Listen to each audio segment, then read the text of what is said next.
Something I discovered about my study habits is that I don't have good study habits. I have more areas of growth than I have of strengths.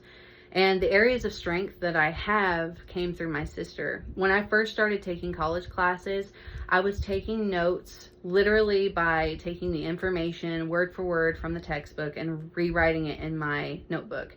Not rewriting it in a way that I would understand, but literally taking it word for word and putting it in my notebook. And it helped for the first couple of semesters that I was in college.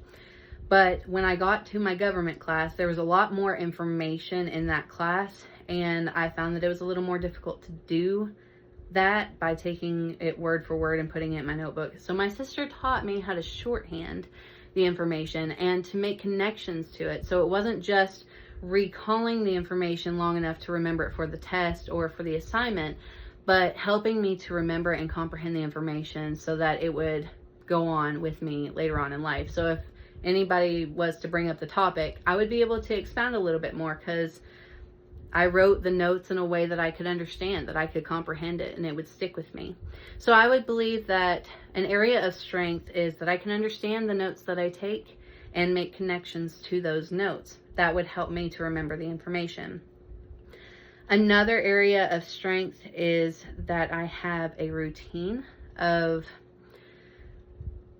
studying for a test.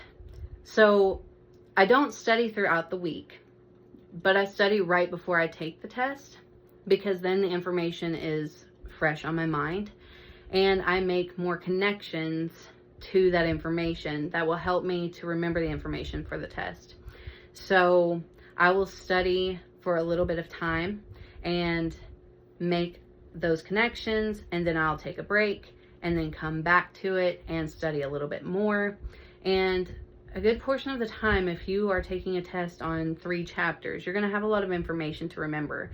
So taking it a chapter at a time and remembering that, and then taking a break and then coming back to it, I have a bit of a routine that will help me to remember that information and not give so much information at one time. So I believe that that is a strength. But a growth area that I would have is that I spend too much time studying for a test, and instead of studying a little bit each night to prevent from cramming, I study all at one time, which is good because the information, like I said, is fresh on my mind, but it is a little bit overwhelming.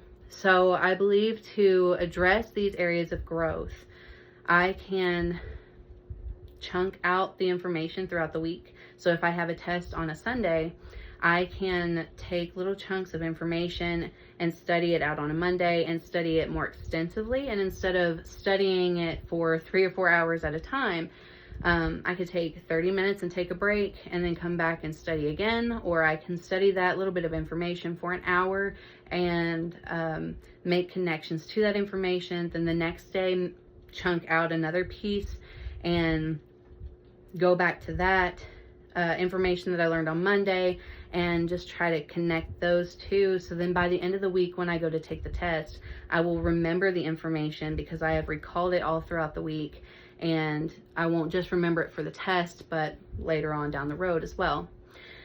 I believe that I can use the study skills checklist in my future classroom as a little survey or assessment for my students so that I can get a better understanding of how to teach them effectively their study skills that work best for them.